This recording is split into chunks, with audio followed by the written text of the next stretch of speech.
There is a feeling that you only really understand if you have lived in Cleveland, Ohio. It's a feeling that you're born with, or maybe it's something you acquire after that first cold Sunday by the lake, watching the wind whip through the stadium. Is the feeling that no matter what we do, no matter how hard we fight, and no matter how deep our history goes, the national media just refuses to get. They don't just ignore us. Sometimes it feels like they go out of their way to rewrite our history. They try to strip away the identity of this football team and this city. We are used to the mistake by the lake jokes. We are used to being the punchline. We have developed a thick skin because, quite frankly, we have had to. But there is a line. There's a line between banter and erasure. There's a line between disrespecting a current roster and disrespecting the very soul of a franchise. And today, I'm sitting here looking at something that crosses that line so blatantly, so carelessly, that it doesn't just make you shake your head, it makes you want to scream. We talk a lot on this channel about the future. We talk about Deshaun Watson, we talk about the salary cap, we talk about Kevin Stefanski and Ken Dorsey, and the playoffs. But you cannot build a future if you don't respect your past.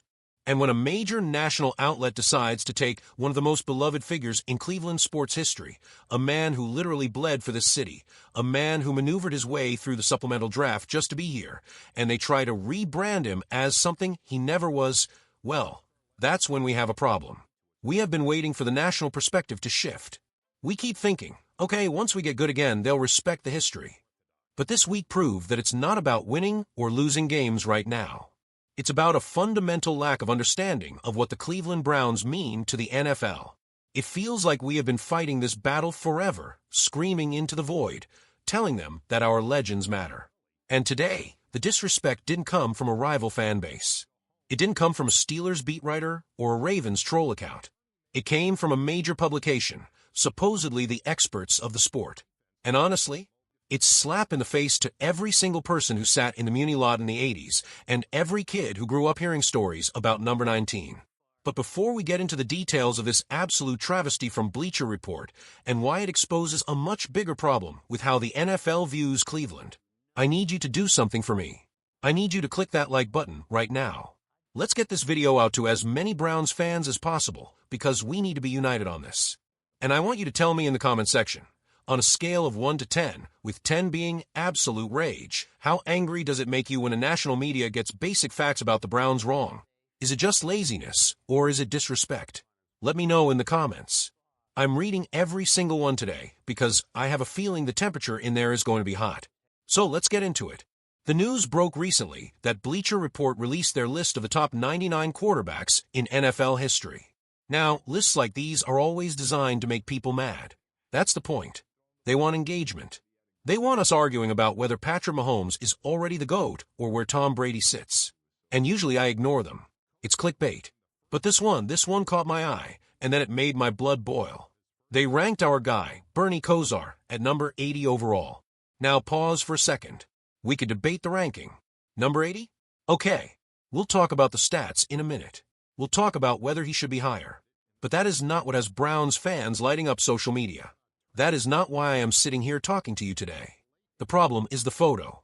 The problem is the image they chose to represent Bernie Kosar's career on a definitive, all-time list. When you close your eyes and picture Bernie Kosar, what do you see? You see the orange helmet. You see the brown jersey. You see him pointing at the line of scrimmage at old Cleveland Municipal Stadium, mud on his knees, snow falling, leading the dog pound. You see a Cleveland Brown. So why, in the name of everything holy, did Bleacher Report use a photo of Bernie Kosar in a Dallas Cowboys uniform? I'm going to repeat that because it sounds insane. They ranked him as a top 100 quarterback of all time, largely based on what he did in Cleveland, and they slapped a picture of him wearing the star on his helmet. A team he played for as a backup. A team where he threw a grand total of, check the notes, very few meaningful passes compared to his life's work in Northeast Ohio.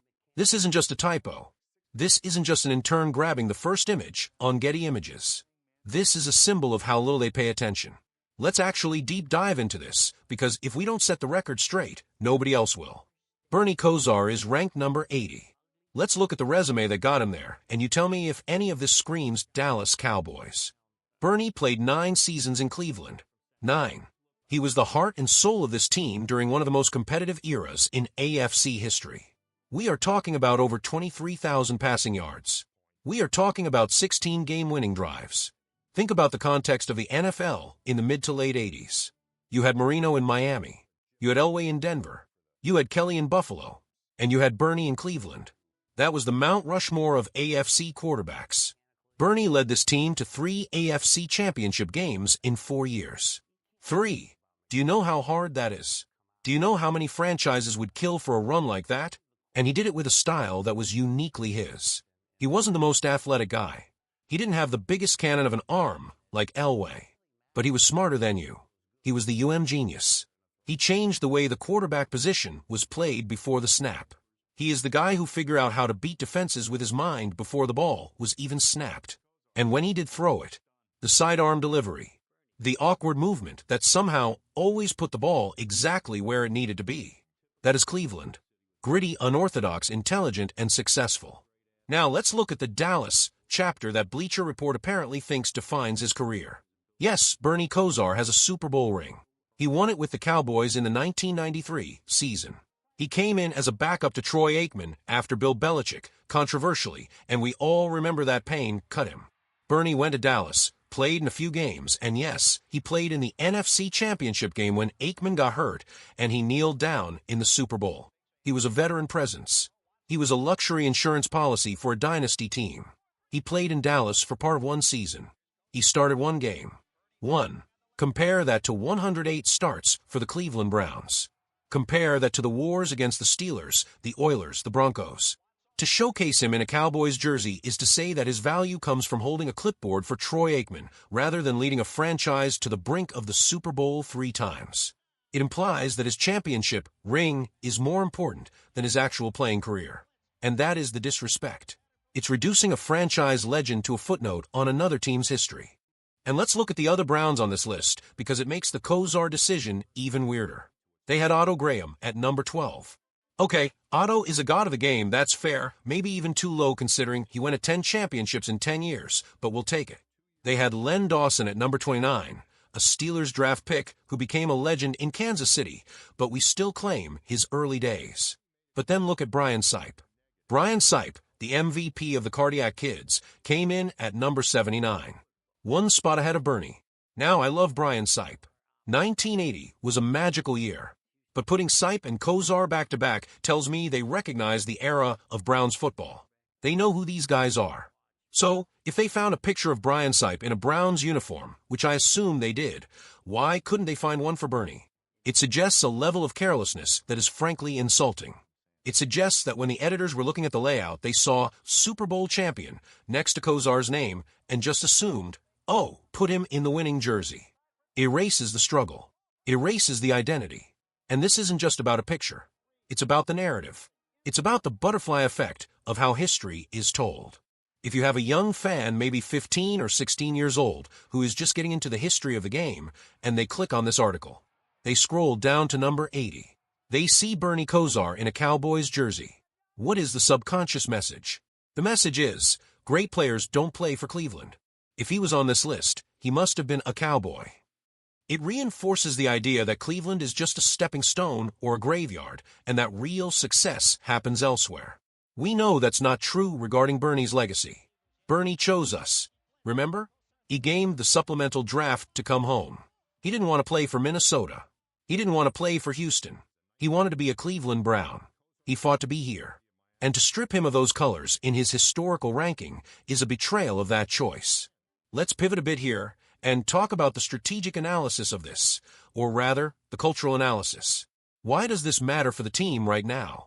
Why does this matter for the 2024 to 2025 Cleveland Browns? You might say, it's just a listicle, who cares? But culture is built on stories. Culture is built on legends. When Kevin Stefanski talks about being smart, tough, accountable, he is channeling the ghosts of the past. He is trying to build a team that reflects the city, just like Bernie's teams did. When we allow the national media to dilute our history, it weakens the brand. It weakens the intimidation factor of the dog pound. Look at the Pittsburgh Steelers.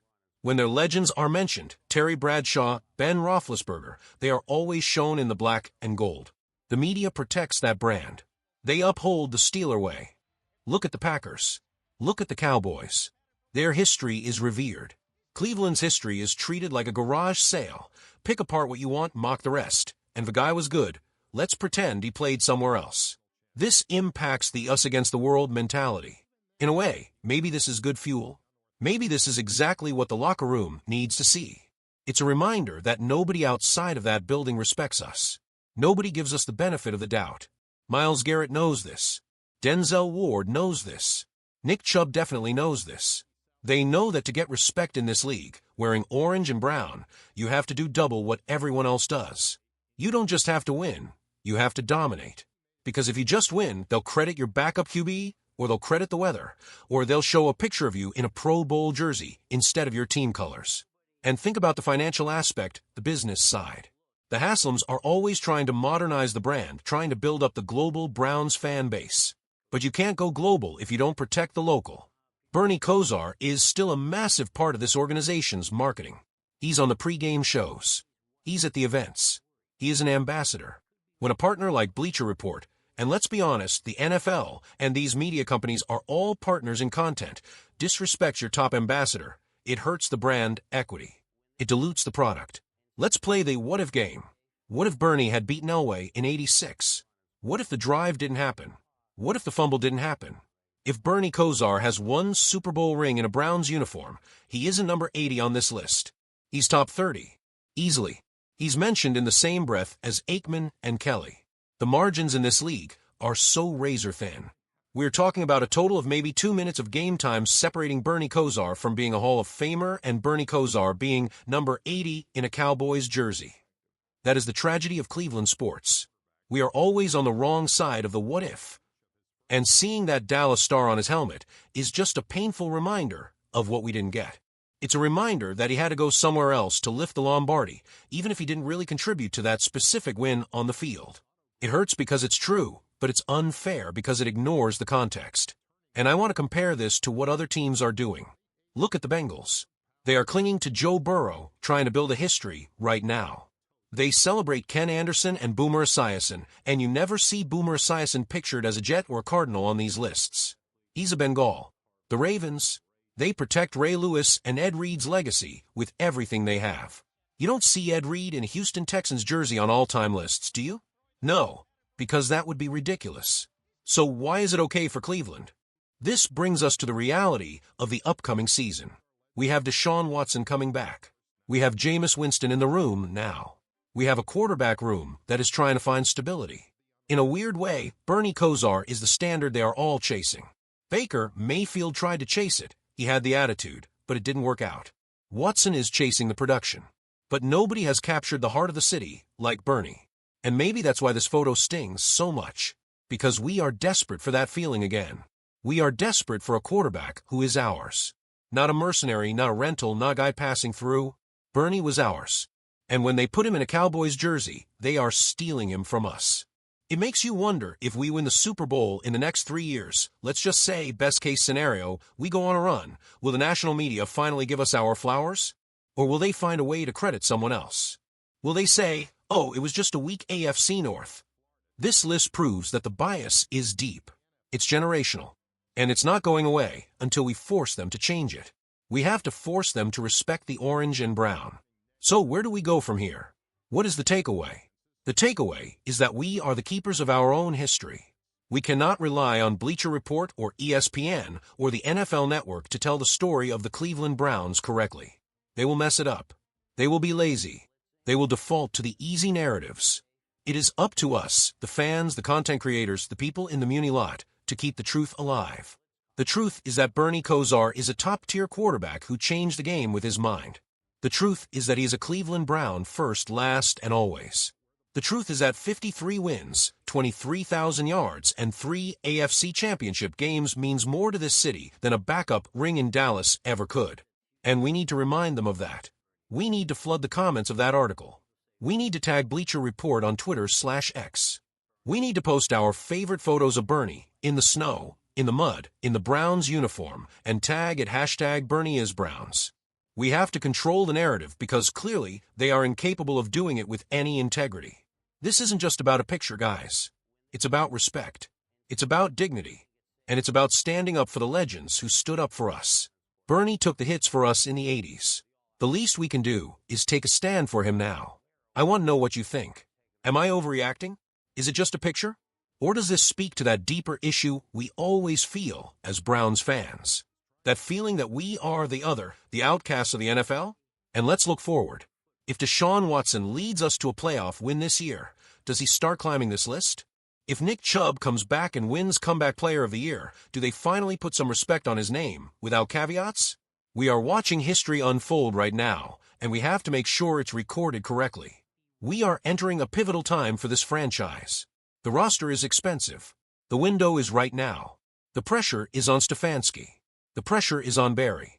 And in a weird way, seeing this disrespect to Bernie should light a fire under everyone. It should remind the organization that until you win the big one, they will always treat you like a second-class citizen. They will put your heroes in other teams' jerseys.